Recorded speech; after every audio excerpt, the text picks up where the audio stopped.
high-risk behaviors. It's because the areas of the brain that allow you to think about risk are not mature. So they don't have the ability to do a risk evaluation in the same way that an older adult whose frontal lobes here now are more mature is able to do. So this is a little bit tricky, this changer. I just wanted to show you a little bit about the beauty of the connectivity of the brain. This looks like an artistic piece, doesn't it? But this is a computerized evaluation of the connections between the hemispheres of the brain. So really just a beautiful look at what the brain is like when dissected by the computer. Now look at what happens when we do all sorts of different things. Here is the brain while we're hearing words. Okay, this is called the auditory area of the brain. How about if we're seeing areas? Totally different part of the brain lights up. How about if we're speaking words? Now the motor part of the mouth, that's what's going on in me right now, is lighting up. And look at this. If we're just thinking about words, we can see the part of the brain that lights up. You don't have to do anything, and we can see the part of the brain that is becoming alive by what you are thinking about. Truly remarkable what the metabolic patterns of the brain now show. How about humor? Let's look at some different things. She says on the phone, oh, I'm just babysitting.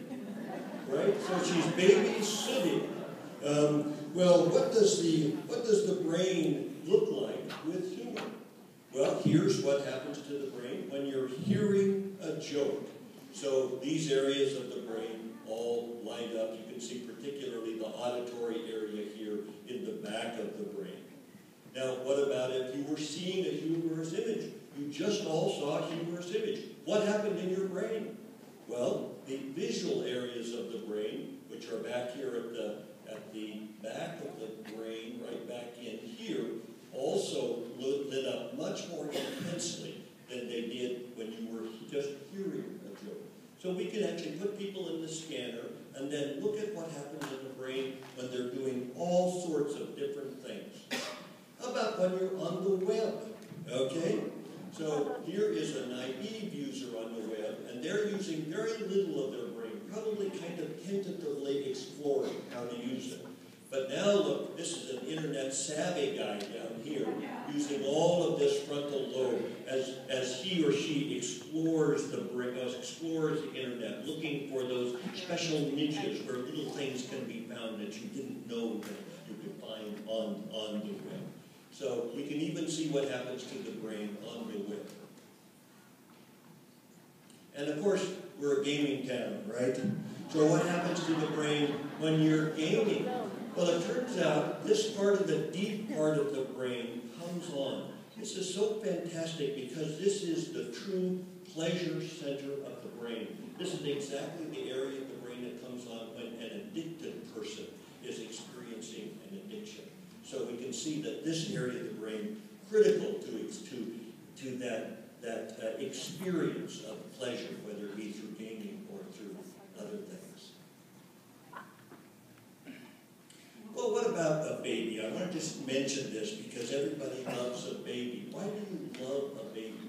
And why do you have a different experience when you see a baby than when you look at an adult? You probably don't have the same thoughts when you look at me versus when you look at that baby, right? Well, it's because your brain is doing totally different things. And I'll just point out one. So here you're looking, the person is looking at infant faces, and you see all this frontal lobe turned on. This is the area that Sarah was talking about that has to do with social interaction and caring and empathy.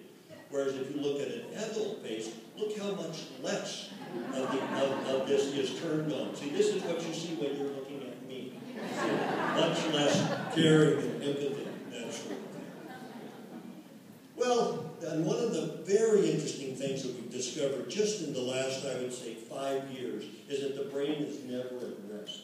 So when we put people in the scan and then ask them to do nothing, it turns out a very specific pattern of brain activity emerges. And these are the areas of the brain that are active. That is completely how much of the brain is active when somebody is at rest. So really quite fantastic that the brain is always doing something.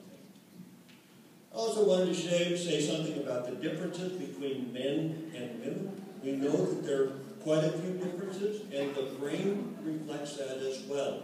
So in particular, the connections between the two halves of the brain are larger, measurably larger in women than they are in men.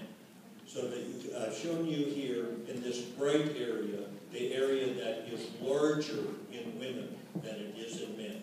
So here's the male, and you just don't see this whole area that you can see on the female brain because the female connection is much larger.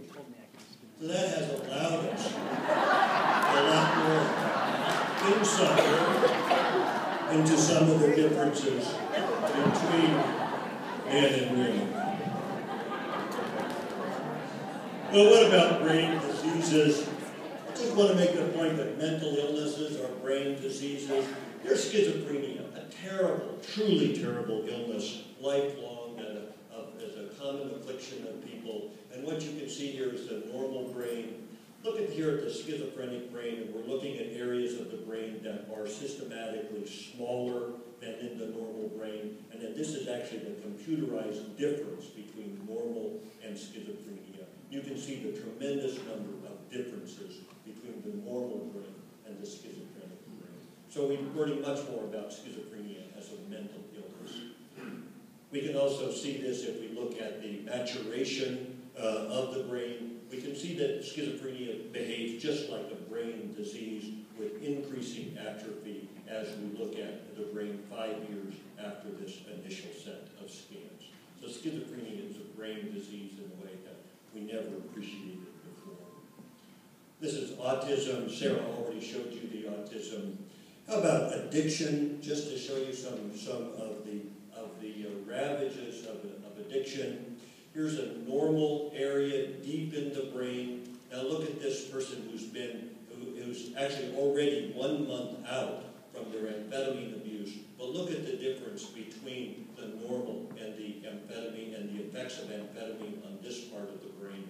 And then now this is 14 months later. You see the brain is gradually recovering to a more normal level.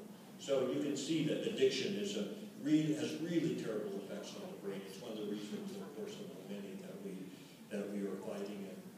Finally, I just want to touch on neurological disease.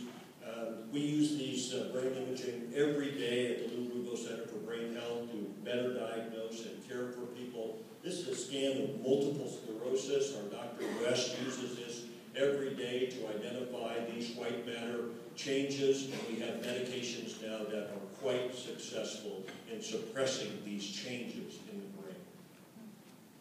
Then we're doing one scan. Kate is leading a study of Parkinson's disease. Here's a normal deep part of the brain, and we're able to do now a new kind of experimental scan that shows us how this part of the brain, critical to motor function, is shrunken up in Parkinson's disease.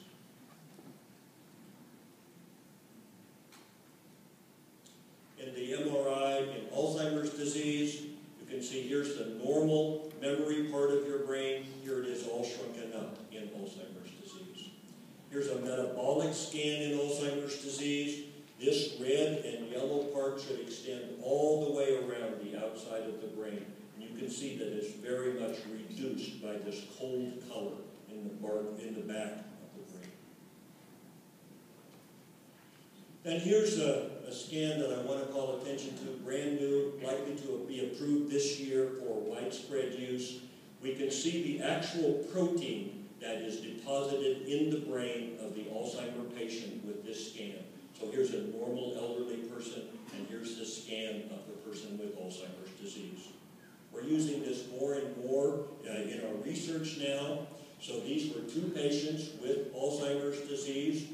Both of them were entered into a clinical trial. This patient was put on a treatment, and this patient was put on a placebo. And you can see that after 18 months, there's much less of this red signal that it is the toxic protein in the drug treatment group compared to the patient who was on placebo, where there's actually more of this toxic protein after the 18 months of being in the clinical trial. So the difference between this scan and this scan shows how effective our medication is in reducing this kind of toxin in the brain. So we're very hopeful about it. These images are becoming more and more important in terms of our understanding of normal brain function, of mental illness, and of neurological disease. Thank you very much.